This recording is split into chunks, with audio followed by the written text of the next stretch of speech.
నానా నేను పూర్ణచంద్ర విడిపోతున్నాము. నువ్వు వెంటనే ఇంటికి రావాలా అని నాకు కాల్ చేసింది. నేను వేరే మీటింగ్లో ఉండింటి. ఒక తొందరగా వస్తానంటే మళ్ళీ రెండోసారి ఫోన్ చేసి నువ్వు వెంటనే రావాలనంటే నేను వెంటనే పరిగెత్తిన.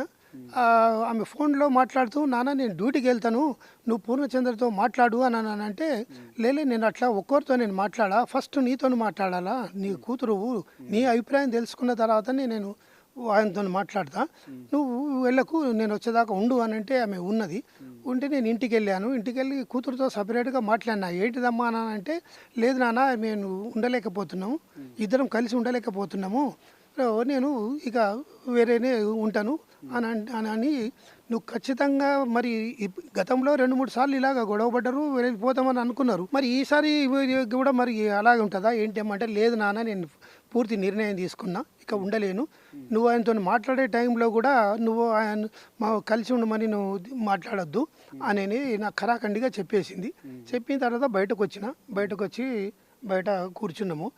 బయట కూర్చున్నాక తర్వాత అప్పుడు పూర్ణచందర్ పరిచయం చేసుకున్నాడు నన్ను.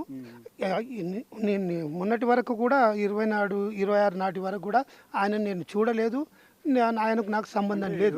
పూర్ణచందర్ ఎవరు అసలు? ఈ పూర్ణచందరు గతంలో టీ న్యూస్లో ఆయన ఇది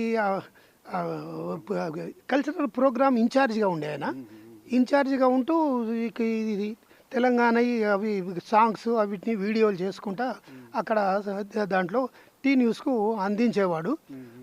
తర్వాత ఏంటంటే వారికి సంతోష్ గారు నడుపుతున్న ఇది గ్రీన్ ఛాలెంజ్ ఇండియా దాంట్లో కూడా ఈయన భాగస్వామిగా ఉండు అతనికి సంతోష్ గారికి అసిస్టెంట్గా కూడా ఆయన పనిచేస్తూ ఉన్నాడు. ఇట్లా కూడా బయట ప్రోగ్రామ్స్ తయారు చేసి అవి సబ్మిట్ చేస్తూ